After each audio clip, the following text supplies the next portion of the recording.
It was a rainy evening when Bella moved into her new apartment. The building stood in eerie silence, its chipped paint and dimly lit corridors adding to its unsettling charm. Bella had found the place for a surprisingly low rent, but something about it didn't feel right. She dismissed the unease, chalking it up to first-day jitters.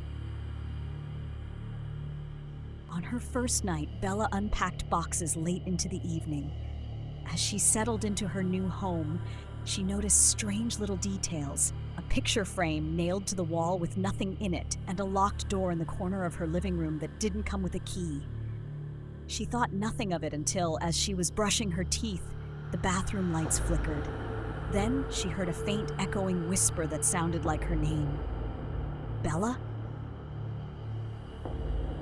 She froze, the toothbrush trembling in her hand. The whisper stopped, replaced by the sound of something scurrying through the ceiling. Probably rats, she told herself, shutting the bathroom door behind her and heading to bed. The next day, Bella asked the landlord about the locked door and the noises. His face turned pale. That door? Oh, it's just a storage space, he stammered. Don't worry about it. And as for the noises, this is an old building, pipes and all. But the way his eyes darted nervously made her suspicious.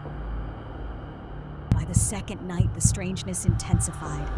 While scrolling through her phone in bed, Bella heard the unmistakable sound of heavy footsteps above her ceiling. But she was on the top floor. She grabbed a flashlight and cautiously climbed the narrow stairs to the attic.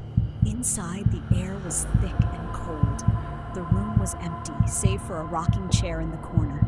It was moving, back and forth, as if someone had just gotten up. Terrified, she hurried back to her apartment and locked the door.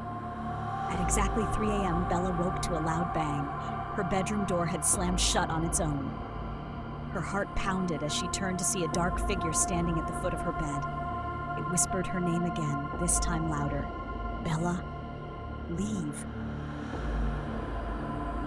She screamed and the figure vanished. The next morning, Bella confronted the landlord again. This time, he hesitated before revealing the truth.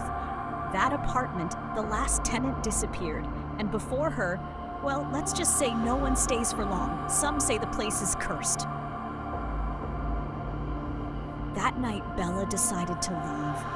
She packed her belongings hastily, not caring about the late hour, but as she zipped her suitcase, the lights went out. The room grew icy cold. In the pitch darkness, she felt something, a presence, a chilling voice whispered in her ear. You can't leave. This is your home now. The lights flickered back on, and Bella saw her reflection in the mirror.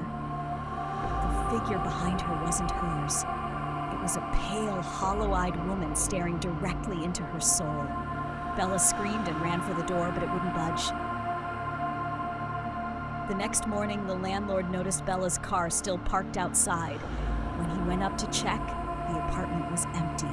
Her belongings were still there, but Bella was gone. The rocking chair in the attic sat still, waiting. To this day, no one has dared to live in that apartment. The neighbors claim they still hear footsteps and whispers coming from inside. And if you walk by the building on a quiet night, some say you can still hear her voice, softly calling for help, trapped forever in the ghost apartment. If you enjoyed this, please subscribe to get more.